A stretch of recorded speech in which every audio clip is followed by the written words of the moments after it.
Naku, yung mga tsuper na hindi nagbibigay ng 20% discount sa mga estudyante dahil wala naman daw pasok. Alam nyo bang pwede kayong managot sa batas ang kaparusahan sa NBI? Naku, bawal ito.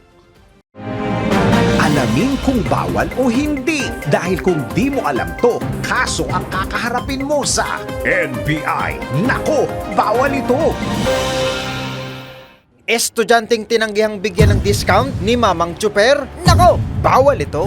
Bukod sa mga minamahal nating senior citizen at PWD, mayroong karapatan din ang mga estudyante na magkaroon ng 20% discount sa kanilang pamasahe. Ngunit paano kung ikaw naman ay isang mag-aaral pero siningil ka ng regular fare ng driver dahil wala naman daw kayong klase? Nako, anong klaseng driver yan? Ayon sa Memorandum Circular Number 2017-2024 ng Land Transportation Franchising and Regulatory Board na inisyu noong 2011, karapatan ng bawat mag-aaral ang 20% diskwento sa lahat ng pampublikong sasakyan. Araw-araw yan anumang oras may pasok man o wala. Kasama rin dyan ang semestral o summer break, holiday at kahit pa no classes. Nakasaad din sa batas na ang hindi lang kabilang dito ay ang mga kumukuha ng masteral at doctorate degree, mga nag-aaral ng medisina at mga nag-aaral ng abogasya. Ayon sa Republic Act No. 11314 o ang Student Fare Discount Act, maaaring maparusahan ang parehong driver at may-ari o ang operator ng pampublikong sasakyan sa oras na sila ay lumabag. Maaaring mapatawan ng driver ng 1-month suspension sa first offense hanggang 3-month suspension naman kapag umabot ng third offense. Ang may-ari ng operator ay maaaring magmulta ng 5,000 piso para sa first offense, 10,000 piso naman at 30 days impoundment ng sasakyan sa second offense at 15,000